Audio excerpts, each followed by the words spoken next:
Five. Good morning, Juan. Good morning, Dr. Cleveland. Today I have shifted my room, so I'm hoping. Okay, there's pretty good network lag. We hear you before your face moves, so that's kind of funny. Good evening, Anna. Good evening. Good evening, Weston. And we'll wait a couple seconds for Richard to join us. Oh, there he is. I have to admit him. Everybody's been admitted, and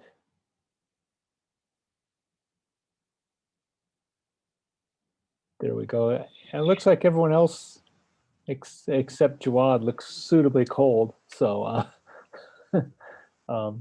try to stay warm during today's lesson. On the slight chance that there's a blackout in Lubbock in the next hour and a half, if that happens, don't even bother to try to reconnect. We'll just pick up when the electricity is working. But I figured if they're going to take away our power, they would have done so already. So we'll see. And Jawad, you don't have to worry about that. You may have no idea what we're talking about. But we got a interesting message from our leadership that Texas doesn't have enough electricity or natural gas, and so they're going to start cutting it off to preserve it, but not so long that everybody freezes and loses their body parts. So I've got a fire raging in the fireplace in case it happens, because I am not going to be cold tonight. I will burn every stick of furniture I have. Okay, well, enough of that. Let's get started. Richard, have you joined us? You don't need to turn on your video. Just unmute yourself and say hello, and then you can go back to what you're doing. Well, I'm gonna hope he's there. I think I did see him a few seconds ago. Oh, there you are. Okay. Hi, Richard. Yeah, hi. Okay. That's just making sure you're here. So we will now begin. So first I shall share my screen. Let's see if I have anything embarrassing. No. Share. And you should see my extremely cluttered up screen. I'm not sure. I'll go ahead and risk destroying that. That was too easy. Okay. So here I am at the blackboard, and we will go with the lesson shortly. I have put up the first project, but I actually don't have the due date set yet, because I realized I hadn't linked this. I thought I had it all together, but that's life. So the first project, I'll just show you what it is. It's a series of problems, a lot like, well, that one is exactly what we've done in class. And I want you to look at 5 particular cases. So this picture for cases 1 and 2, and then 3, 4, and 3 and 4 are related, and then 5 has an upstream boundary condition. And these aren't due any time really soon, because I haven't discussed all the pieces you need. But at least you have something to look at and think about. And I'll get the due date put up probably after tonight's meeting. And let's go back to homepage. Lessons. So let's pick up the last part of lesson 6, which we were working on last time and didn't complete. And let's see, look at the date, 250. Good, I did get it done. So here is the last part of lesson 6. Lesson 6, you recall, was a workshop, and we got to here. And then we did some scripting to get function calls with plotting, and then we started the fixed spatial step variable depth. And I read this part to you, and got to about there and realized I wasn't going to be able to do it live. So that's where we ended up last time. So we'll pick up this particular example again right now, and go through the steps. I really need to number my figures as something other than XX, because I think that's patented by a brewery in Mexico. Dos Equis problems.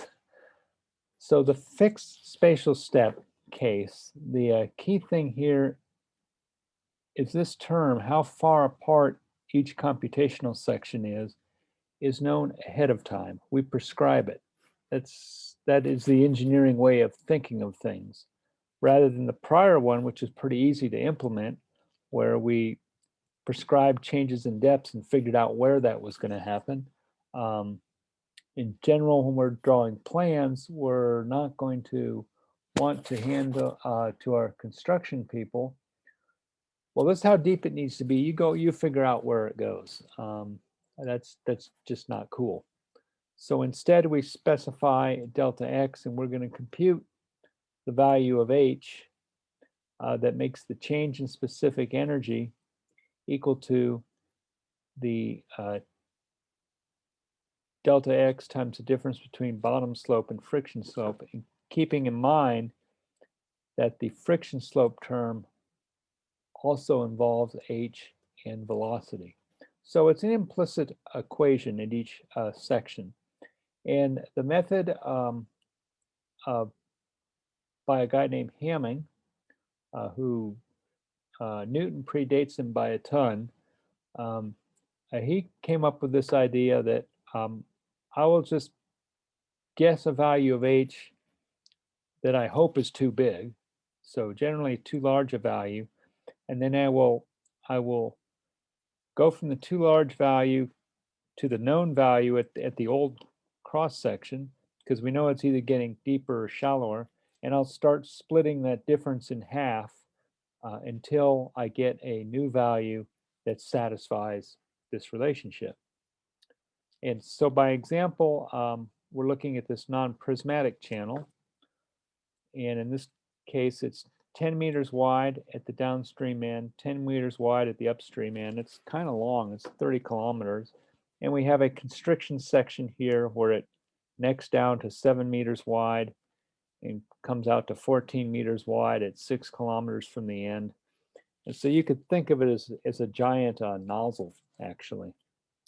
And we're curious as to what the water surface elevation is going to look like. Now, this particular thing is taken out of one of the readings where they've actually drawn the answer. And we're just going to go through the calculations on how we get this picture of, in this case, this is flow depth. This is not water surface elevation, because you have to tilt the whole thing. The channel's conveying 100 cubic meters per second, has a bottom slope of 1 part in 1,000, and a Manning's end value of 0.033. So that's taken from the problem statement in the textbook. And we have a backwater curve caused by some downstream control, which in this case is, we're told, is a 7 meter tall weir. So there's a wall here that is that tall, up to 7 meters. And we assume that the water flows over the weir and it passes through critical depth at some point. And critical depth for this flow condition in a rectangular channel turns out to be 2.17 meters, about 6 feet, like a little bit taller than me. But 100 cubic meters a second is an awful lot of water. And we have normal flow up here in this far upstream portion. And it turns out that that's 5.6 meters deep. And using the fixed space method, let's determine and plot a profile view of the water surface elevation in a channel bottom. So a fairly straightforward, typical task. The irony is this would be actually relatively easy to do in swim, but doing it ourselves will manage to make an easy problem hard. That way you know you're in graduate school. So if it's simple and it can't be done, then you must be in graduate school. So let's get started. So the script starts with just a few definition conditions. We're going to specify 30 computation stations. Starting in the picture, the rightmost one will be the one that's 10 meters wide at the top of the channel. Leftmost one's also 10 meters wide, and we vary the width as we move up and down the channel. Our spacing is specified as minus 1,000 meters, so everything's a kilometer apart. And we put the minus sign in because we're moving backward in space. That'll kind of actually work against us later on, but fortunately, through the miracle of multiplication, we can fix that problem. Manning's end for the whole thing is 0.033. The channel slope is 0.001. Normal depth and the control depth, which is at the downstream end, are specified, and discharge is specified. So everything highlighted is simply just setting up the computational things. If we're doing it on a piece of paper, we write these things down. So the next step is to define the geometry. In this particular example, since we're going to be using rectangular channels, all we really need to define is what the top width looks like. And so we've created this list, vector, if you will, moving from left to right. So 10, 10, 11, 12, 13, 14, 13, 12, 11, 10, 9, 8, so forth. So that 10 right there corresponds to this rightmost position. The 14 corresponds to this section. The 11 is probably right about there. 7 is that section. 9 is just before we come back out to the 10 part again. And so those numbers were taken from this drawing and making markings every 1 kilometer to get the top width. This is an inefficient way to provide geometric input to a tool like this, but it's sufficient for this example. There's nothing that would preclude us from putting this into a data file and just reading that in. That would be what we would do if we use this over and over again. But given that in practice we encounter things a little bit more complex than rectangular channels, we'd have other data that's required. And so the next step was something that you wouldn't know beforehand. I certainly didn't, but I couldn't get it to work until I realized that that vector has to be a floating point. And so the most convenient way to convert it is just to convert every element of the top width variable into a float. The smarter way would have been to enter those with decimal points when we created the vector in the first place, but I wasn't smart enough. So now our top width is defined. And with that done, we can compute values of velocity at the control section, which is the downstream pool. So we know what the flow rate is. We know how deep it is here, and we know how wide it is here. So it's relatively trivial to get the velocity at that point. And so we create an empty vector full of zeros for storing velocity. And we take the first element of that vector, velocity at position 0. We take the supplied discharge, the top width at position 0, and we divide by the control depth, and that gives us a velocity at the control section. Not a velocity right on the top of the weir, where it's only 2 meters deep, but just before you get to the weir, where it's 9 some odd meters deep. With that, we now know the velocity at that first location. We can create a depth vector, a specific depth, and a specific depth for the update. Those are just empty or vectors full of zeros right now. And now we'll set the control section depth. The depth at position 0 is equal to the control depth, which was supplied in the problem statement. The specific depth, I guess that should be called specific energy, but I'm not about to change variable names. I got it to work and I'm going with it.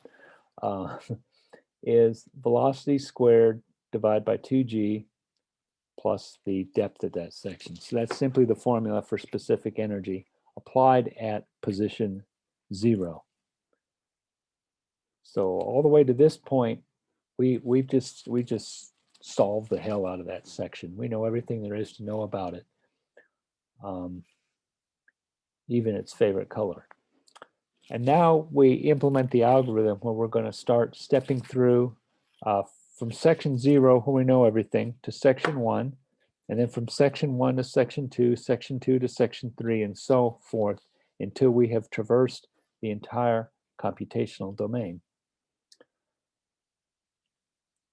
And that has, well, here's an algorithm that does it. And let's see if I can explain it in a way that makes sense. So there's an outer loop, which is a type of computational structure called a for loop. So the outer loop comprises, that's the beginning point and that's the end point. And what that loop does is it goes from position 1 all the way up to I max. At each position, it sets the depth equal to 10. It sets the difference value to 1 and the DH value to 1. These are used for testing whether we have converged at a specific energy calculation that satisfies that expression up there. Oh, that was too fast. This satisfies this expression at a section pair. And then there's two other loops. There's an outer while loop and an inner while loop. That sounds like I'm doing transportation engineering here. So the outer loop determines if our current change in depth, DH, is bigger than 0.001. Now, obviously, if we enter with a value of 1, that's true. And when that's true, it sets the new difference to diff n. It sets a testing flag to 0, and it reduces the current guess of depth starting from 10 to depth minus the DH value. And then it makes a second test. While the DH value is bigger than 0, and this to prevent us from crossing over and getting too small, so it would be changing sign and take an eternity. While that's true, we can compute a velocity, average depth, average top width, average velocity, hydraulic radius based on all those averages, the friction slope, the specific depth at the current position based on the right-hand side of this expression. So it's calculating that side of the expression. And the specific depth based on the left-hand side of that expression.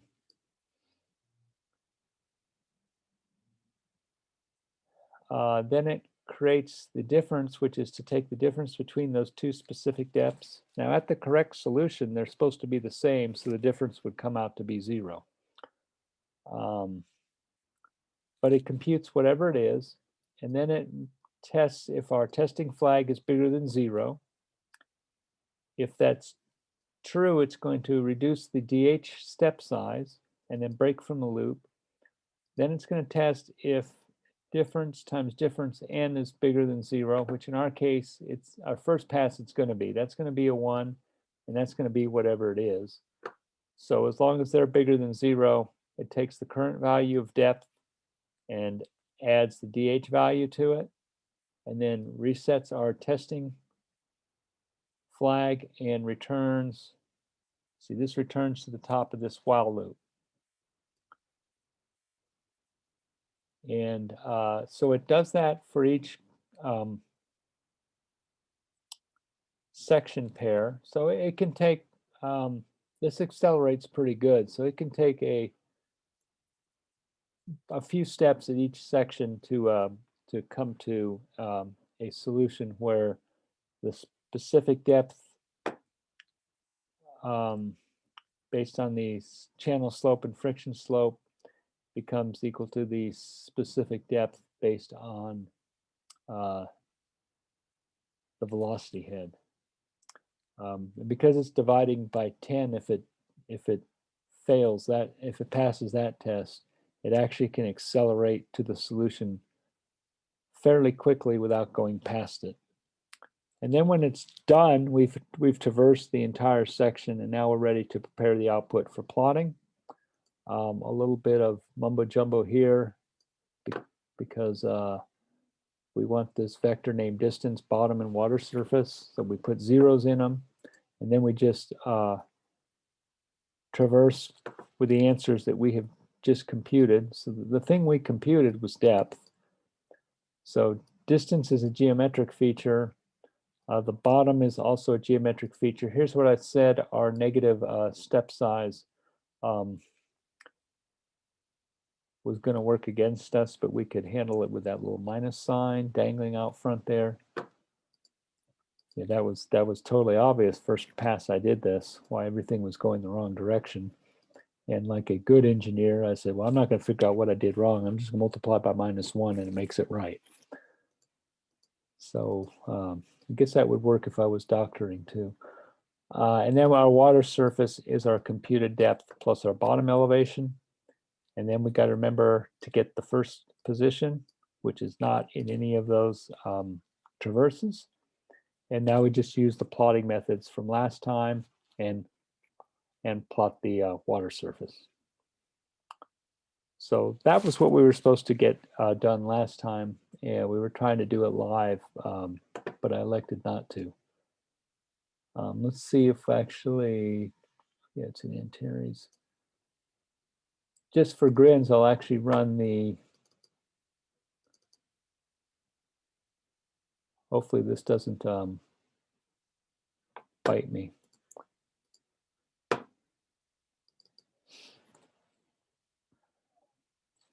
So just for fun, I actually just going to run the worksheet.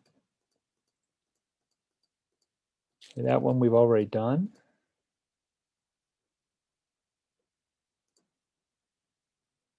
Okay, so that part's working. Now this was the one we just walked through. So out of laziness here, what I'm doing is I'm just evaluating every cell in this notebook. Even the markdown cells, which are just text. So here's where we set up the problem. There's where we produce the top width, and if we don't trust ourselves, we can just interrogate the variable, and sure enough, the top width is what we expected. Let's disappear that. Use the little scissors. Ta-ta for now. Here's the setup of the velocity terms, the control section, and now's the part where it does the actual calculations. This can take a while, fraction of a second. That was the point. Prepare for the plotting, and we will plot the pictures, and sure enough, it works. So it's for any rectangular channel now, we have a tool that once we provide the correct top width geometry, we could determine the water surface profile in that rectangular channel, either backwater or a front water curve. So what would we change if we had a different channel?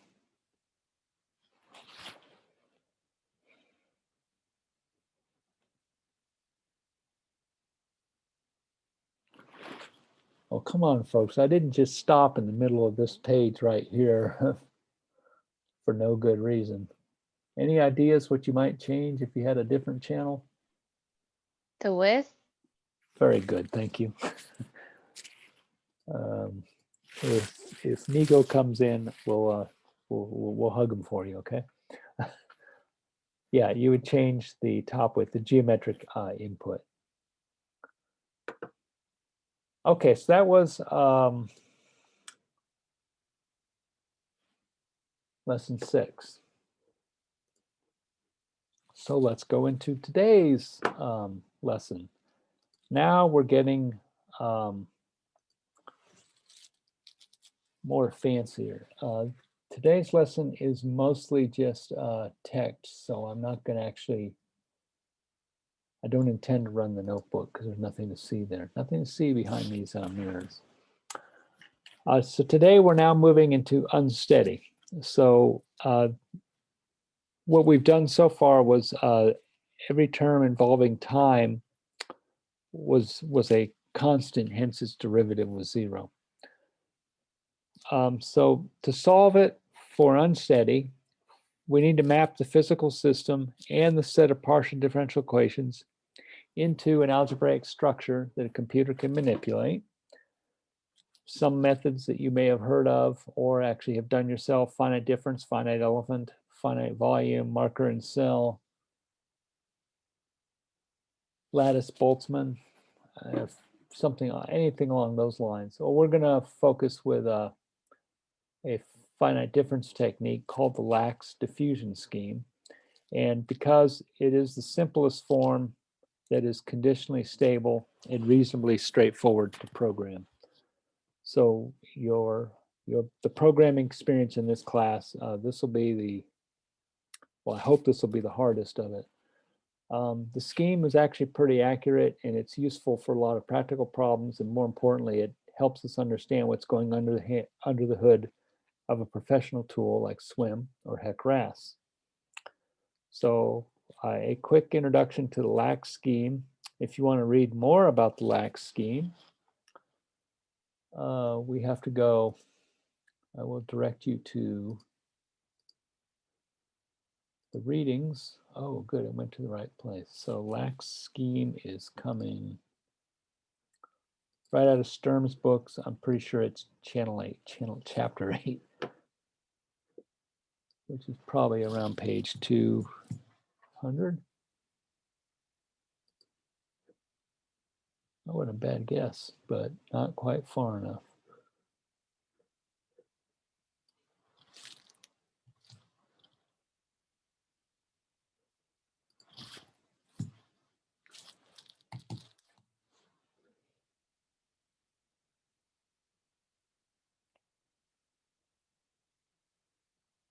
Numerical solution, not method of characteristics.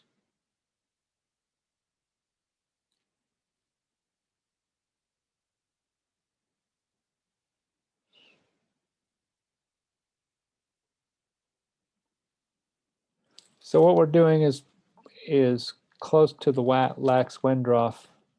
Let's see if we actually can find lax diffusion. There it is, lax diffusive scheme. So pretty much what we're going through in the next few minutes is section 8.4 of Open Channel Hydraulics by Sturm. The copies on the server if you don't have one of your own already.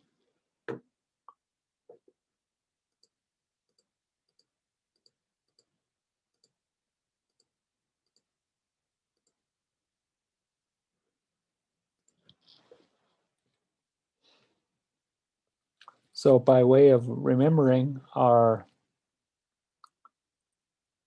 continuity equation, or our conservation of mass, is the change in y with respect to time, where in this case y represents the flow depth, is equal to minus cap A over cap B times the change in velocity with respect to space minus the velocity at some point times the change in depth with respect to space.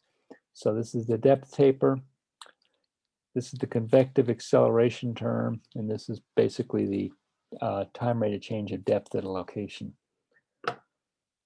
The capital A is the depth area function. So if the channel geometry is weird, that term is computed from various measurements of the cross section.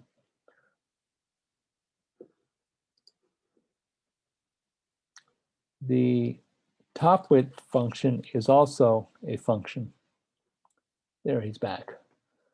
And it too, even though it just appears here as a letter of the alphabet, they are functions of both spatial position and the current value of depth. So a little bit of compact notation here is hiding quite a bit of work that goes on in these schemes. And then Lax's scheme uses a type of spatial averaging to represent A, B, and velocity in the terms that appear as coefficients on the partial derivatives on the right side of the equation.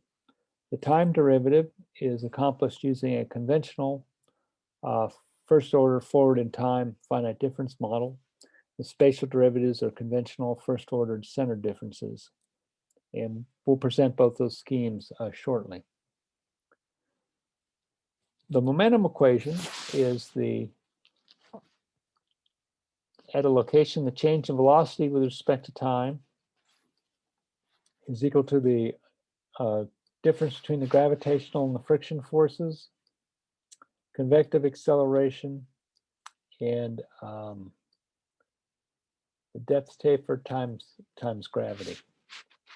It too uses spatial averages for the coefficients on the spatial derivatives in the right side of the equation, and spatial averages for the friction and topographic slopes. We can recover values of the friction slope using any convenient resistance model. Chesney-Manning's is the most typical. Our next step is mapping. You've seen these pictures before, but they're worth repeating. Is to map our real world into the computer world. So we start with our plan view of a stream, and our dashed line represents our perceived computational axis. So there's the stream that's going to be modeled. It has some width, depth, and a path. The dashed line is the Thalweg and is the path line of the stream. The distances in the model are computed along that path. So for example, if we declared this point 0 and we move 1 kilometer along this dash path, maybe 1 kilometer is right here, it doesn't necessarily correspond to a crow flying kilometer. It's a river distance kilometer. The conventional orientation is looking downstream. So when cross sections are stationed, the distances in a cross section are usually referenced as distance from the left bank looking downstream. This figure is also a repeat that shows the relationship of left bank cross sections and elevations, all with the looking downstream concept. And then the next step of the mapping is to start breaking our system up into a collection of, for lack of better terms, reaches and nodes or computational cells. In this figure, the stream is divided into computational cells. The way I've drawn it, the centroid of each cell is the node or the junction. And most of the arithmetic we write with the understanding that we're computing some kind of average value at these nodes, an average water depth in the cross section. And the adjacent nodes are connected by links. Think of those as conduits between nodes. And the continuity and momentum equations collectively describe the node behavior and the link behavior. So the link is where we normally would compute velocities. So you can think of as it's computing velocity at this interface where the two reaches are connecting. But for convenience, we'll often assign the computational location of that velocity to the same place as the node. But in our abstraction, that velocity is occurring between the two nodes. And here is the schematic of the physical interpretation and in some sort of computer world. So here's a particular reach. Let's consider that this center one, the I reach.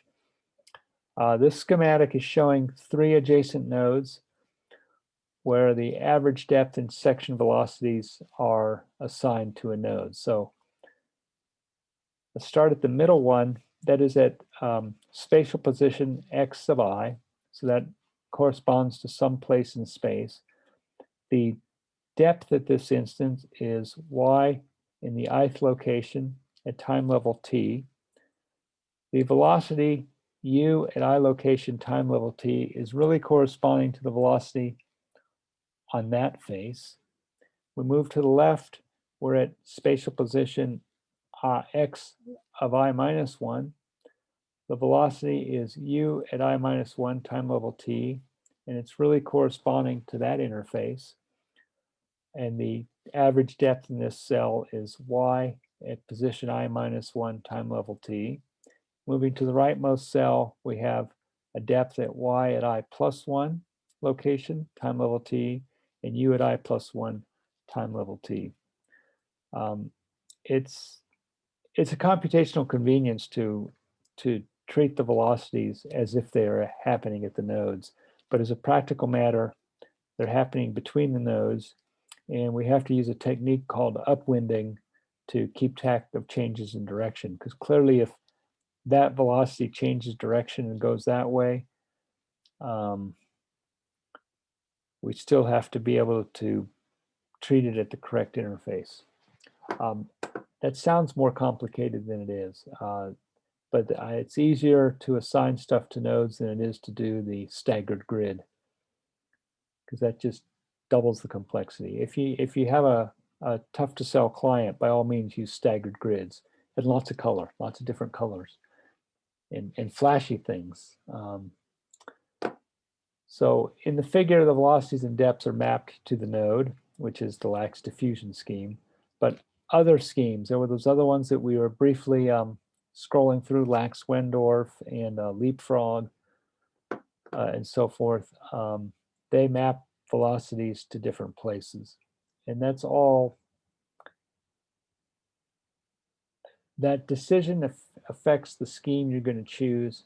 A particular scheme you choose affects the decision of where the velocities are going to be computed. Sort of like a chicken and egg. And nowadays, you're less likely to be doing a lot of your own scripting development. So in some sense, it doesn't matter that much. HECRAS allows you to choose at least a couple of differencing schemes. Swim program doesn't. I'm pretty sure it uses a Lax Wendorf scheme almost exclusive. No, it uses McCormick. Anyway, you, the end user, don't need to make much choices because the interface handles a lot of the locating of various properties. So at this point, the mapping has abstracted considerably from the physical world. And one of the things we lose is we lose the sense of sinuosity. As far as the computer is concerned, it has no idea that our stream channel looks like a snake rearing up on its back legs. That's the rare-legged snake. They're known as lizards, getting ready to jump. So in this development, we assume the reach lengths are all the same value. Velocities are parallel to the local FALWAG and perpendicular to cross sections, and the depth is measured from the channel bottom. That's fairly typical. Relaxing those stipulations changes things a little bit, but in the whole scheme of things, it doesn't change the conceptual ideas behind what's going on. And then we're going to replace those partial differential equations, which we couldn't solve anyway, with difference equations and use those to generate update expressions to map the water surface position and the mean section velocity at nodes in different moments in time. And that's the whole point of this. The updating itself, if you hear the words or this phrase time stepping, that's usually what the person uttering that phrase or the author uttering that phrase means. So we're starting at some known point in time, usually moving forward in time.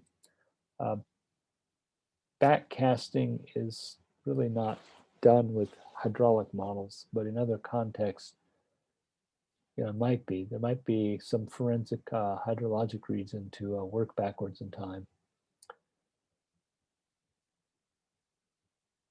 But I've never encountered it, which doesn't mean that it doesn't happen from time to time. So now we have gone from our real world, abstracted it pretty heavily, and now we want to represent it as a collection of cells that are interconnected, and we need to explain how those partial differential equations, which we can't use anyway, are replaced with something that we can use.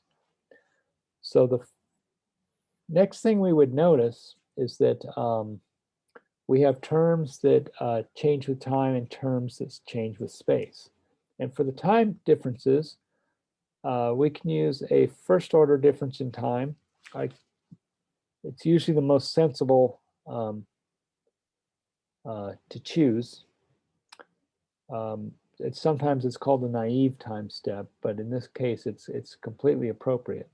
So for example, the change in depth y with respect to time t, dy dt, is approximated by the value of y at location I at time level t plus delta t minus the value of y at location I at time level t divided by the difference in time between the two. So back when you had gonculus, you would usually put a limit as delta t goes to 0 in front of that expression, change the squiggly equal sign to an actual equal sign, and call that the fundamental theorem of calculus. And that was your first semester of calculus in a nutshell, or in a Klein bottle. Might as well get all analytical, right? So what we do in practice, only engineers can do this because this drives mathematicians batty. And we can rip that limiting process off the front of the stuff and say, hey, wait a minute, those things now exist. They're real. We can use them. We can build stuff. We can fly to the moon, sing among the stars. And anyway, don't want to do my Frank Sinatra imitation because I'm bad. So that's all that difference equation is. It's just a difference quotient from calculus for the change in depth with respect to time. In the cases where we can, what Lax did is he replaced the known time level term, the y at position I time level t, with its spatial average from cells adjacent to the cell of interest. And so the expression changes a bit.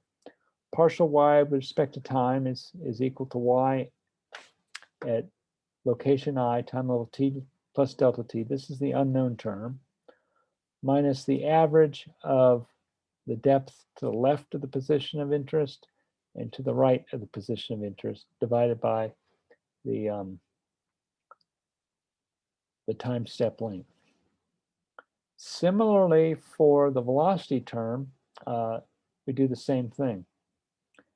The first derivative of velocity with respect to time is approximated by the velocity at the location of interest I at time level t plus delta t, the unknown time value, minus the average of the velocity at time level t, a known time value, position I minus 1, plus the velocity at time level t, a known value, position of I plus 1, divided by delta t.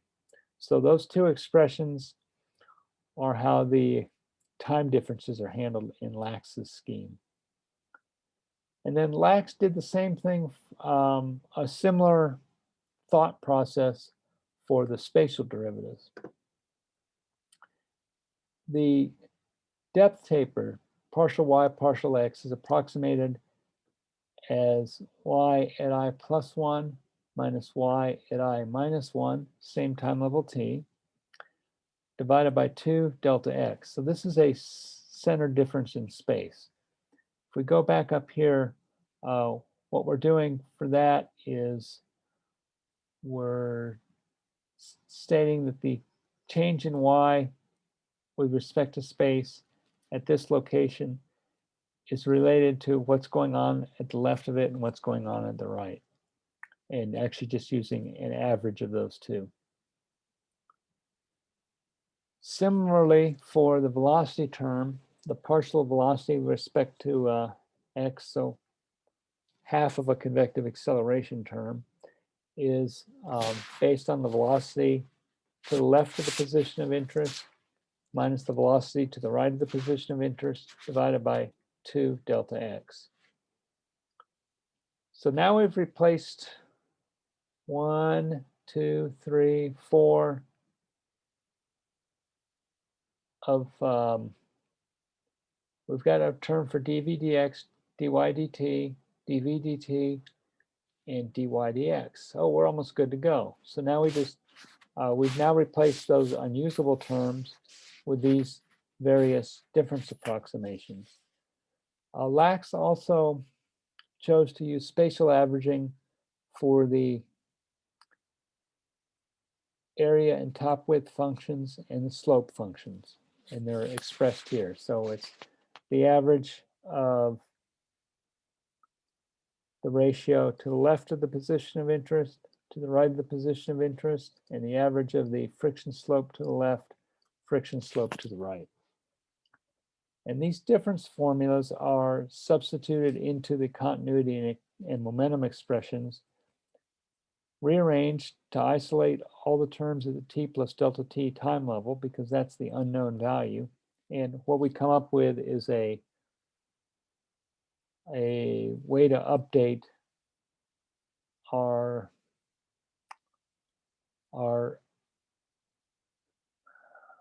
abstracted reality that's all based on nodes and links.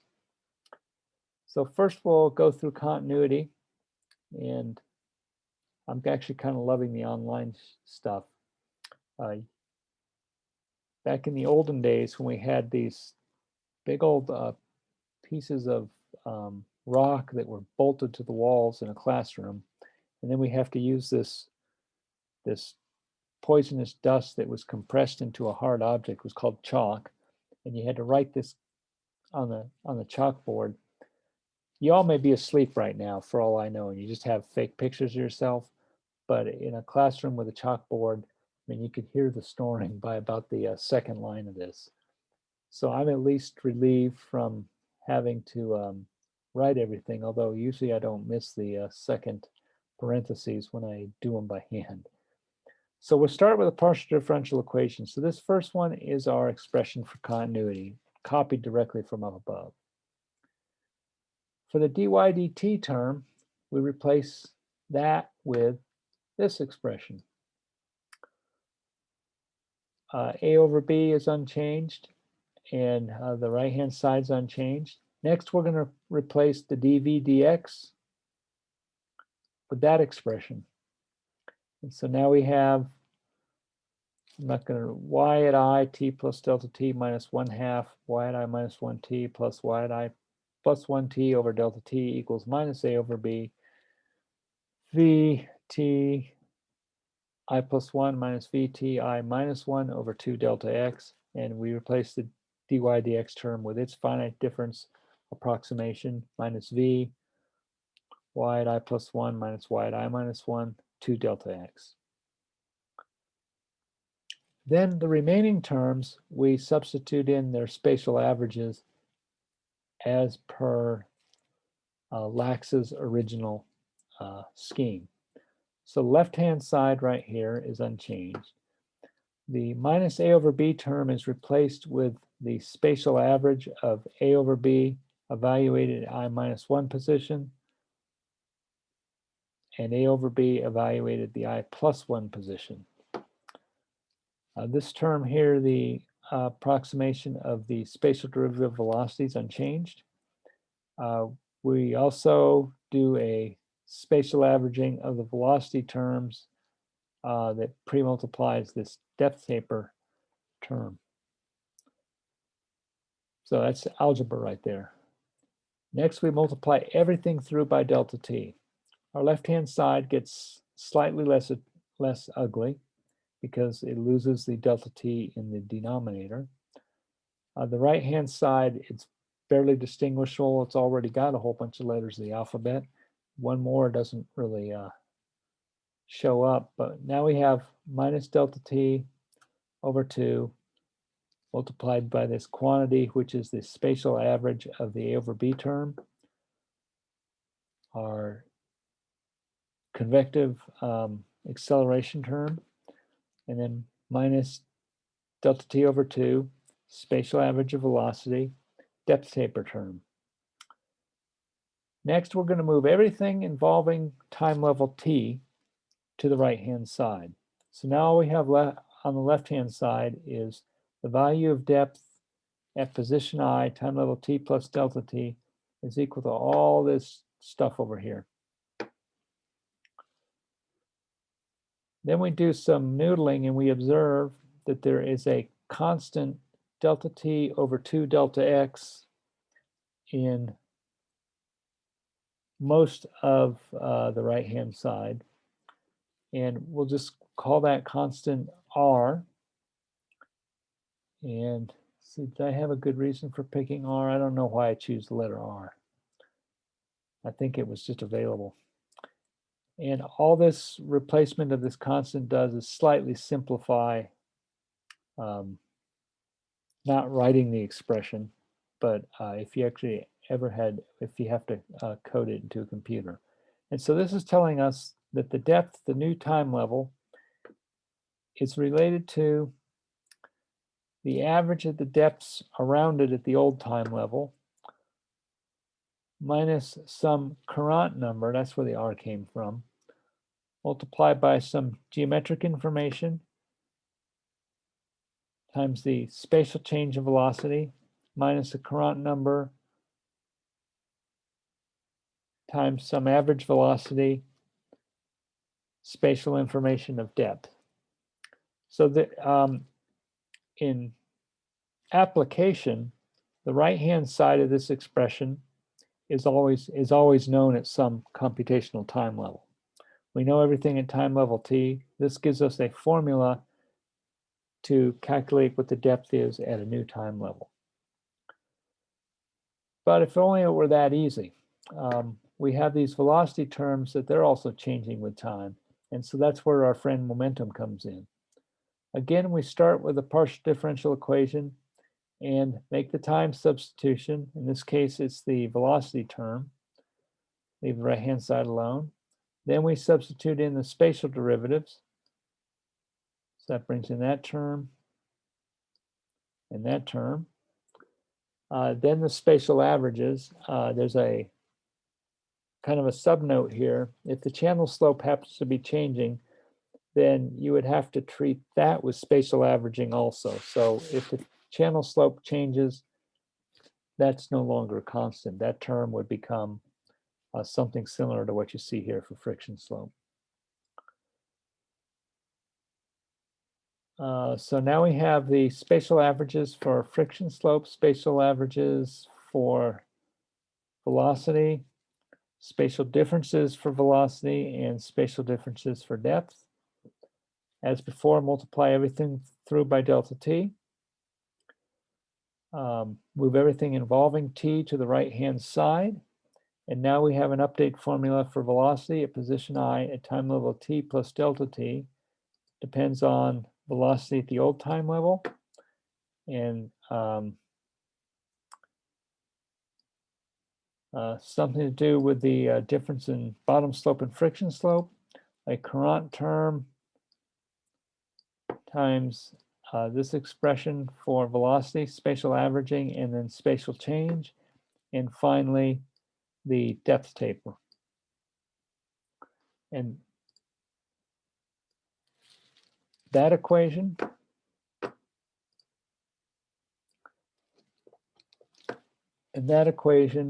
are the pair of update equations that are used to update interior values. And we'll scroll down to figure 5 in a second. So the usual procedure is starting at time 0 where we know everything. We use the known velocity to update the depth. So we do that equation. Usually that's done first. Once we have the updated depths, Then we update velocity, and then we switch back to depth and velocity, depth and velocity.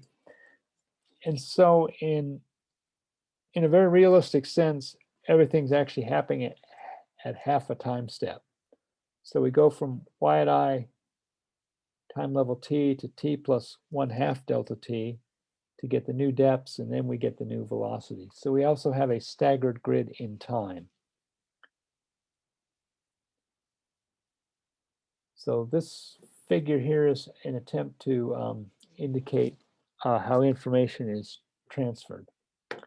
So on the left-right axis, we have our spatial discretization or abstraction of the real system. And on the up-down axis, we have a temporal discretization of the real system. So as time progresses, we would be moving up this diagram. And depending on where we are in space, we're moving to the right or the left. And here there's these two brown sections, which ultimately are going to represent boundary conditions, but I haven't stated those yet. But here we're at some known time level. And let's look at what the update equations tell us.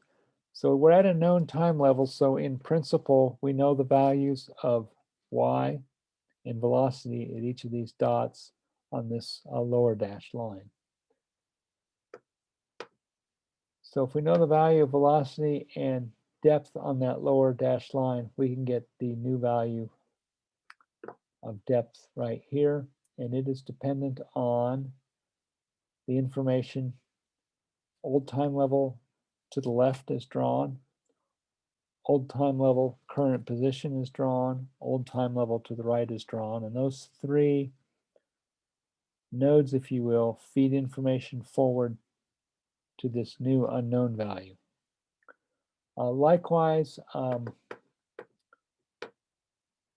once we have the depths, we can do the same for velocity, and they too exhibit the same pattern. The information flow is left, right, straight up to each of these points, and then we just march up in time. We haven't talked about boundary behavior. We'll get to that in our next meeting.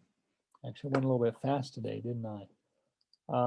So what we're going to do next time is we now have the fundamental backing, with the exception we don't know how, I haven't described how to deal with boundary conditions. I'll talk about those shortly in a second.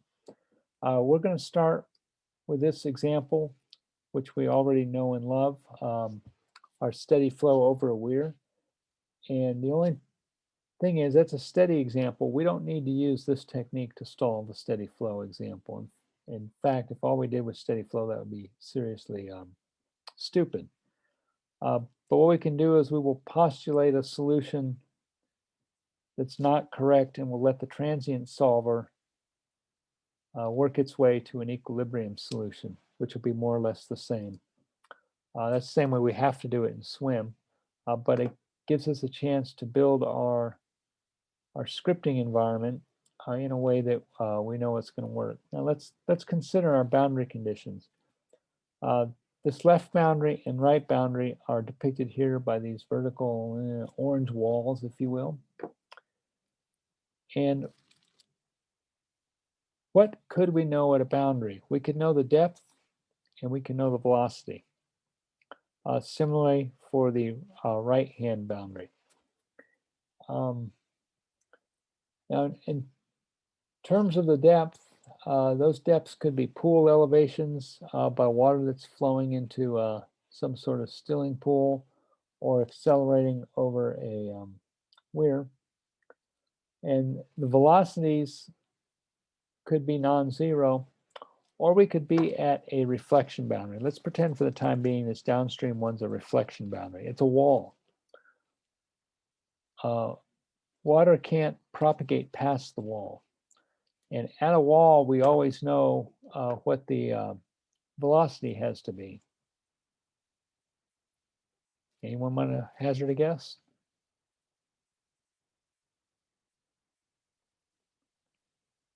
your favorite multiplicative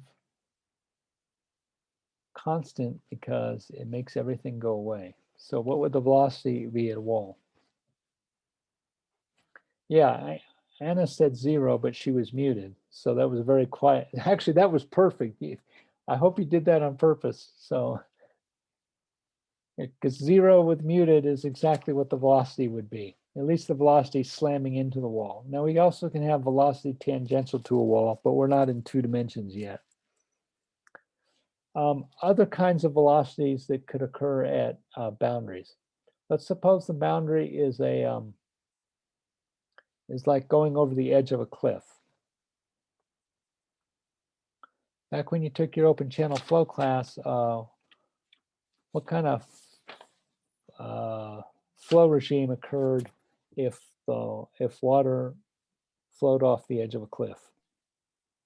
Would it be free fall? Yeah, it had another name.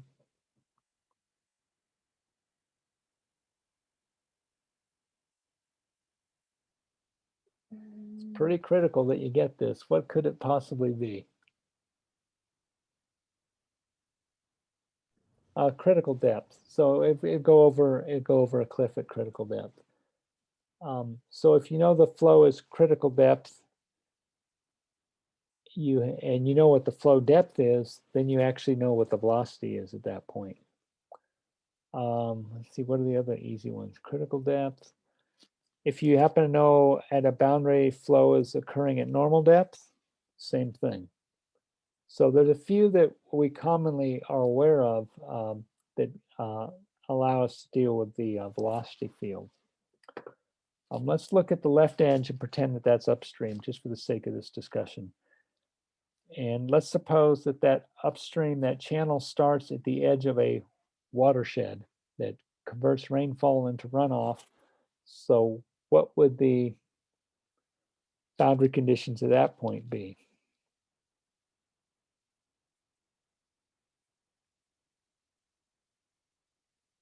It would be whatever the value of runoff is converted into appropriate velocity for the geometry that it's going into. So the point being, those are some of the kinds of boundary conditions that we want to impose on any of these kinds of calculations, even if we're just doing it in swim or something.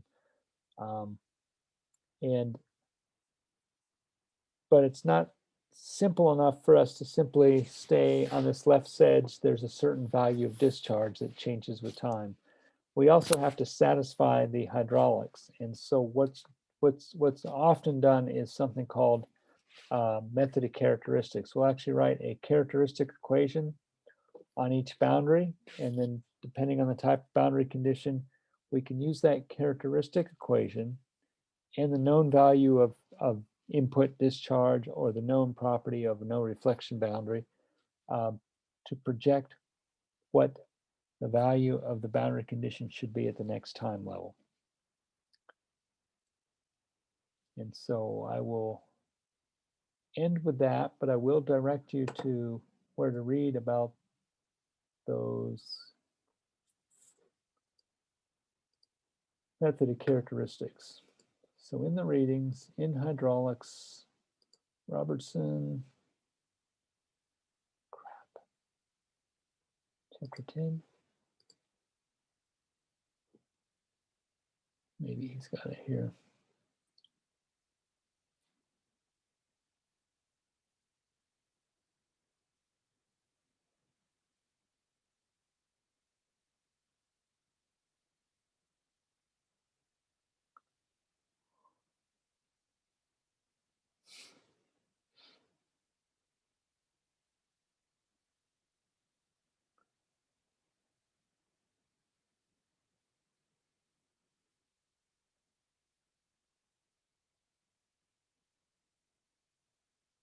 Oh, that didn't come out so good, did it? I thought it was in Robertson's book. Dang it.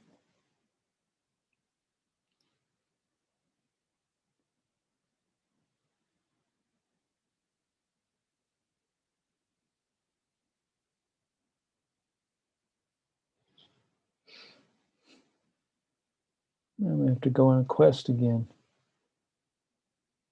So what I'm scrolling through is I'm looking for a particular picture. I'm actually not reading. So if I went by the picture too quick, I won't find it.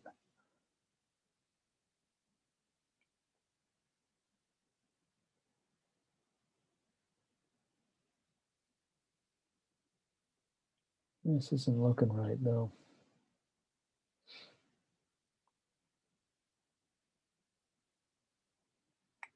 So just imagine the tune Jeopardy going on.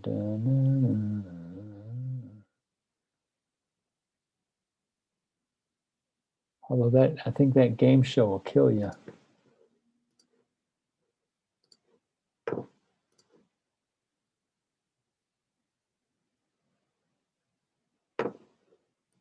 Oh, the internet's telling me it doesn't want to actually help me out. It can't be 7.2. Oh, it's not rendering any of them correctly.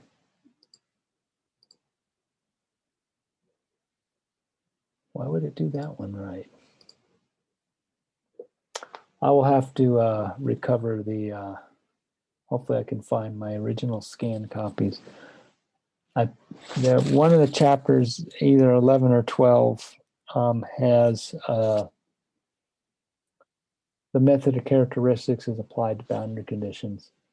It's kind of obtuse. I don't even think Sturm has a really good explanation of it. But it's how all the modern programs actually work. So we'll see if it's in Sturm's book, so I can give you some stuff to read.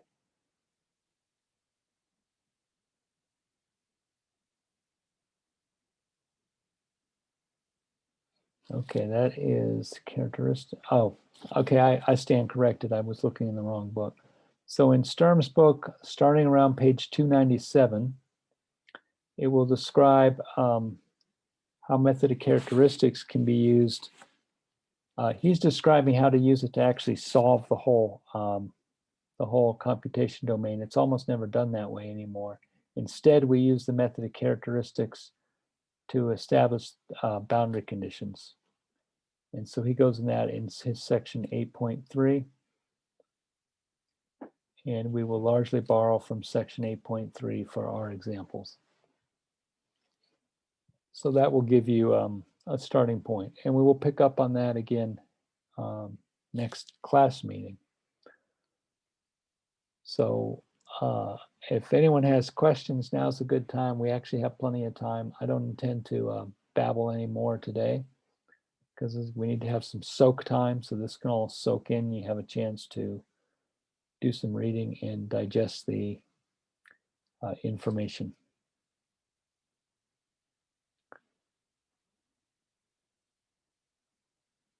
Okay, well, very good. I will get the video posted and we will pick up with actually writing the script and doing some lax diffuse of the calculations next time. And then we will go into the details of boundary conditions, build our final script. It'll be the one that we'll use to compare to some swim models, and that way you should be armed and dangerous now. And then we will move on to higher dimensional stuff. Very good. I haven't posted when the I'm calling them projects, not homeworks, because that's homework isn't a fair name. We're looking at least 2 weeks to get it done from today, so there's plenty of time. Especially since I haven't given you all the information you need to do it yet. But bear in mind, after this first project, you're going to redo a lot of it using Swim. So take good notes. Okay, well, I am going to go ahead and stop the video for today. And I will let you, we could take this. So I've been working on this different kind of web book. I just figured out how to do this. And rather than change in midstream, I'll leave some of these experiments up. So the next time I teach the course, I just kill the old content links and it's already built. I'm grinning slightly because it's like super lazy on my part. but laziness isn't always a bad thing. Okay, well, thank you all very much. Have a great evening. For you, the four of you in Lubbock here stuck with me. Try not to freeze to death tonight. I hear it's supposed to warm up by Saturday enough that you can move without having to be bundled. You don't have to sit in your. I mean, I'm in my office in my home, and I'm got a puffy jacket on because my poor little house heaters can't keep up with the thermal flux going out the windows and the leaky doors. And so I'm glad I don't live near a chemical plant, because if I got told to shelter in place in this house, I'm in a coffin. They would just find my dead body. It's like, it's amazing how much this poison got into the house. It's like, well, these cracks are an inch thick. I mean, when the dust storm comes up, everything gets in the house. So I'm never going to die of carbon monoxide poisoning in this house. Can't happen. Can't be done. But days like today are the bad part of it, because if it's very leaky, has big air exchanges, you know what it's doing to that cold air. So I wish I could take a picture. I have that. This has nothing to do with class, but I've got that blue masking tape that you use to paint stuff with, the 2-inch wide. I've got that taped over all the doors. When the tape is all sealed, actually the house gets pretty warm, and then the cats will scratch at it and they want to go out, and I'll let them out, and then they get about halfway out the yard, and it's like, what's all this white stuff? Yeah, I want back in. And it's like, I've already closed and taped the door again. It's, no, you're stuck out there for a while. And they scratch, so let them in. So anyway, it'll end someday. In the meantime, stay warm and be careful, and I will see you on Wednesday. Have a good night. Good night, Dr. Cleveland. Thank you. Night. Thank Bye. you, Dr. Cleveland. Good night, or good morning. Good morning. Bye-bye. Bye.